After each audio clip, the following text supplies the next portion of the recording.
Hi guys, welcome back to another video by Canada Vloggers। Yes, तो आज हम बात करने जा रहे हैं वर्क परमिट की। एंड ये स्पेशल डिमांड पे बनाई जा रही है वीडियो बिकॉज हमारे एक सब्सक्राइबर है जिनका नाम है अनुज सिंह राणा।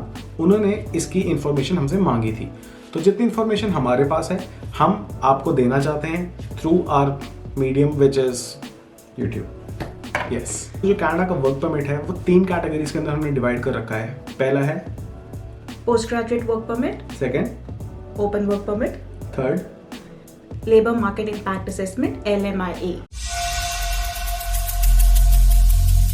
तो अंकिता को मेरे से ज़्यादा नॉलेज है इसके बारे में, तो यही मेन आज कंडक्ट करेंगे हमारा सेशन। इतनी नॉलेज भी नहीं है जितना लोगों से जाना है या खुद थोड़ी रिसर्च किया उससे ही पता है, पर just to let you know हम प्रोफेशनल इमिग्रेशन कंसल्टेंट्स नहीं हैं। प्लीज़ अपनी रिसर्च करिए, अगर आपको कोई एजेंट के पास जाना है उससे पूछिए, अपनी रिसर्च करिए प्लीज़। यस, और सब कुछ एजेंट पे नहीं छोड़ना है। तुम्हारे को पता होना बहुत ज़्यादा ज़रूरी है कि एजेंट सही स्टेप ले रहा है कि नहीं, या सिर्फ पैसे लेने की टेक्निक है उसकी। एक टिप मैं आपको देना चाहूँगी इससे पहले कि हम ये सब बताएं। इमिग्रेशन की जो वेबसाइट है बहुत ही सिंपल है, जो अगर कनाडा इमिग्रेशन की देखी जाए उन्होंने सब कुछ बहुत ही सिंप्लीफाइड वे में दिया हुआ है कि आपको क्या डॉक्यूमेंट्स लगाने एक प्रोसेस के लिए, आप एलिजिबल किस तरह से होगे, किस तरह से नहीं होगे। So that's gonna be your I think best friend अगर आप अप्लाई कर रहे हो किसी भी पर्टिकुलर कैटेगरी के लिए। ओके, तो हम फर्स्ट वाले की बात करते हैं अब, पोस्ट ग्रेड वर्क परमिट। सो जो पोस्ट ग्रेजुएट वर्क परमिट होता है वो उनके लिए होता है जो यहाँ पे स्टडी परमिट के लिए आते हैं। तो जब आप यहाँ पे स्टडी परमिट के लिए आते हो, ये नहीं है कि आप किसी भी यूनिवर्सिटी में गए या कॉलेज में गए आप एलिजिबल हो जाओगे स्ट्रेट अवे PGWP के लिए। कुछ यूनिवर्सिटीज़ हैं या कॉलेजेस हैं जिसमें आप पढ़ते हो और उसके बाद आप एलिजिबल नहीं होते हो। एक आपको ध्यान रखना होता है जब भी यहाँ पे आ रहे हो, आपको minimum length of the course should be 8 months, क्योंकि अगर 8 मंथ से छोटा प्रोग्राम है आप एलिजिबल नहीं होगे उसके लिए। और दूसरा जो कि होता है कि आपको चेक करना प्राइवेट यूनिवर्सिटी या कॉलेज है या पब्लिक है। पर just to let you know, कुछ ऐसी प्राइवेट यूनिवर्सिटीज़ और कॉलेजेस भी हैं जिसके बाद आप एलिजिबल हो जाते हो PGWP के लिए। वो आपको, अगर आप एजेंट से बात कर रहे हो या किसी यूनिवर्सिटी से डायरेक्ट बात कर रहे हो तो उनसे आप पूछ सकते हो। तो आपने बोला जैसे 8 मंथ्स की एक मिनिमम रिक्वायरमेंट है स्टडी की, ताकि आपका वर्क वीज़ा लग सके जो PGWP की कैटेगरी में काउंट होगा। पर उसकी बेसिकली टाइमलाइन क्या है कि कितना लंबा वीज़ा लगता है वर्क परमिट जो बेसिकली है। अगर 8 महीने की पढ़ाई है तो ये तो नहीं कि 8 महीने का ही लगेगा वीज़ा, या what is the thing on that? Okay, तो जो पोस्ट ग्रेजुएट वर्क परमिट होता है वो मिनिमम 1 ईयर का होता है, मैक्सिमम 3 इयर्स का होता है। तो जो अगर आप 8 मंथ्स की पढ़ाई के लिए आ रहे हो तो आप 1 year post graduate work permit के लिए एलिजिबल हो जाते हो। तो अगर आप 2 साल की पढ़ाई के लिए आ रहे हो तो वो आप मैक्सिमम ऑफ 3 इयर्स के लिए एलिजिबल होते हो। This is eligibility. कितनी देर का आपको वीज़ा मिलेगा नहीं मिलेगा वो इमिग्रेशन के हाथ में होता है। ये नहीं है कि अगर आप 3 इयर्स के लिए एलिजिबल हो तो 3 इयर्स का ही मिलेगा, कई बार 2 इयर्स का भी मिल जाता है। तो ऐसा तो नहीं होगा कभी कि अगर 2 साल की पढ़ाई है तो 1 साल का ही वर्क परमिट मिला? It's in the hands of embassy. हाँ, इमिग्रेशन के हाथ में है। और रिजेक्ट भी कर सकते हैं? रिजेक्ट भी कर सकते हैं क्योंकि एक पूरा प्रोसीजर है। इट्स लाइक अ वीज़ा जो अप्लाई कर रहे हो आप। तो किस बेसिस पे वो रिजेक्शन आ सकती है किसी को पढ़ाई के बाद? अगर कोई डॉक्यूमेंट इनकम्प्लीट है, कोई मिस इन्फॉर्मेशन दी है, कोई फॉल्स इन्फॉर्मेशन प्रोवाइड करे, तो ऑब्वियसली वीज़ा रिजेक्ट होने के चांसेस काफ़ी हाई हैं। अगर आपकी यूनिवर्सिटी या कॉलेज ने आपको डॉक्यूमेंट नहीं प्रॉपर प्रोवाइड किया हो, मोस्टली प्रोवाइड कर देते हैं पर कुड बी एनीथिंग। सो ऐसा नहीं है कि आप एलिजिबल हो गए तो मिल गया। मोस्टली जितने भी बच्चे यहाँ पे आते हैं उनको मिल जाता है, पर 1 और 2 ऐसे केसेस होते हैं जिसमें नहीं मिलता है। आई सपोज क्रिमिनल रिकॉर्ड भी चेक होता होगा। ये चीजें भी ध्यान में रखनी पड़ती हैं, यहाँ के शरीफ की तरह ही रहना। ओके, तो सेकंड जो हम बात करने जा रहे हैं वो है ओपन वर्क परमिट। और मैं इसके ऊपर ज़्यादा स्ट्रेस क्यों देता हूँ, क्योंकि यहाँ पे बहुत सारे लोग हैं जो मैरिड, जो इंडिया के अंदर अगर सपोजली कोई मैरिड कपल हैं तो उन्होंने अगर कनाडा आना है तो एक बहुत अच्छा जरिया है उनके लिए आने के लिए। अगर वाइफ या हस्बैंड कोई इन दोनों में से एक स्टडी वीज़ा पे चला जाता है तो the second person can accompany the other person on a dependent visa जो ओपन वर्क परमिट भी कहलाता है। तो उससे क्या होता है कि अगर वाइफ या हस्बैंड कोई पढ़ रहा है तो जो दूसरा स्पाउस है they can start working and earning in the mean time.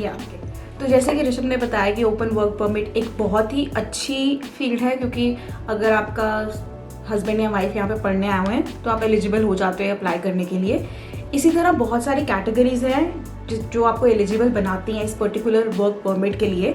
सो उसके लिए हम IRCC का लिंक नीचे डाल देंगे डिस्क्रिप्शन में, ताकि आप चेक कर सकते हो कि आप एलिजिबल हो कि नहीं हो। उसके अलावा इसका प्रोसेस बहुत ईजी है, क्योंकि one of our friend came on this work permit, क्योंकि उनकी वाइफ यहाँ पे पढ़ रही थी। तो उन्होंने एक चीज़ की थी कि उन्होंने यहीं से लॉयर हायर किया था। So that is also what you can do, and I think that's the reason मैं रिकमेंड करूँगी कि अगर आपका कोई पढ़ने आ रहा है यहाँ पे, let them study for 3-4 months, क्योंकि तब तक उनको पता लग जाता है कि यहाँ पे कैसे चल रहा है सब कुछ। तो यहाँ पे आके देख सकते हैं अच्छा कौन सा लॉयर अच्छा है, कौन सा नहीं है। एंड यहाँ पे mostly it's a regulated thing. जो लॉयर्स होते हैं, इमिग्रेशन कंसल्टेंट्स होते हैं, तो they can give you better knowledge, क्योंकि उनको सब पता होता है क्या है लॉज। यस। और जो इसकी फीस जो हमारे दोस्त की लगी थी वो टोटल लगी थी $800। वो गिव और टेक हम लगा लेते हैं कि 1000 तक लग सकती है, कि सारा पेपर वर्क इंडिया के अंदर जो पूरा करना है और यहाँ पे भी पूरा करना है उसके लिए। यहाँ पे जो टोटल फीस है इमिग्रेशन जो लेगी, आई थिंक $250 के आसपास है, विच इज़ 250। बट 800 में इसलिए बोल रहा हूँ क्योंकि लॉयर भी थोड़ा बहुत अपना कट रखता है बीच में काम करने के लिए, जैसे इंडिया के अंदर भी एजेंट्स जो करते हैं। तो अब हम बात करते हैं थर्ड ऑप्शन की, which is the labour market impact assessment. तो LMI जो होता है वो होता है स्पॉन्सर्ड कैटेगरी का वीज़ा, कि कोई आपको यहाँ पे स्पॉन्सर कर रहा है।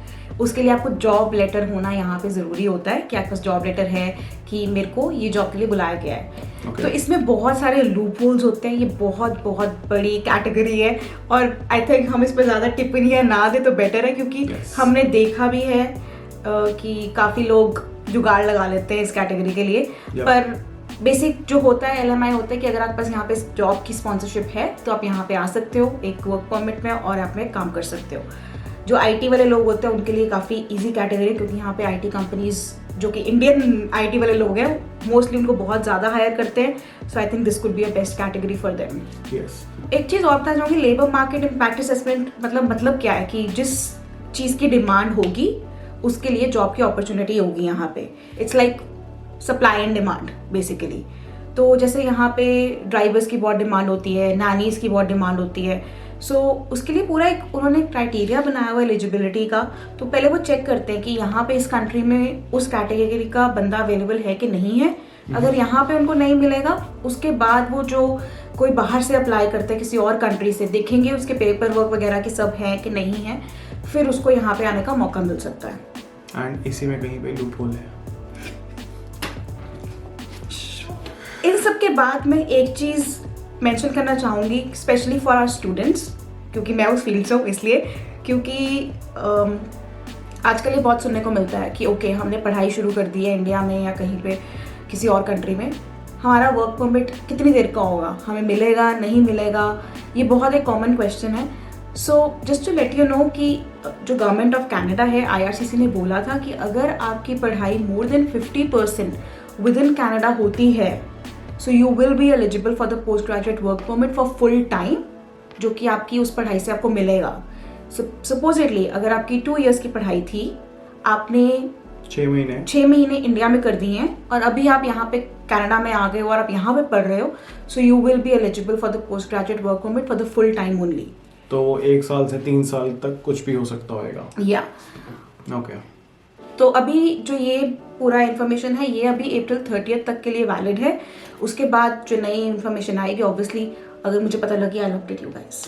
तो ये थी सारी इन्फॉर्मेशन हमारी वर्क परमिट कनाडा के लिए, जो आपने अप्लाई कैसे करना है अगर करना है तो एक हमारे बहुत ही अच्छे सब्सक्राइबर हैं, उन्होंने अगली वीडियो हमारी डिमांड करी है ट्रक ड्राइविंग के ऊपर, तो हम अगली वीडियो उसके ऊपर बनाएंगे which will take around 4 or 5 days again from right now, because बीच में एक और वीडियो आएगी जो हमारा लास्ट डे होगा ओंटारियो ट्रिप का। Yes, so guys please subscribe and Anuj Singh Rana ji please video पूरी देखना, आपके लिए बनाई है special, and I hope you find it helpful. Yes, bye.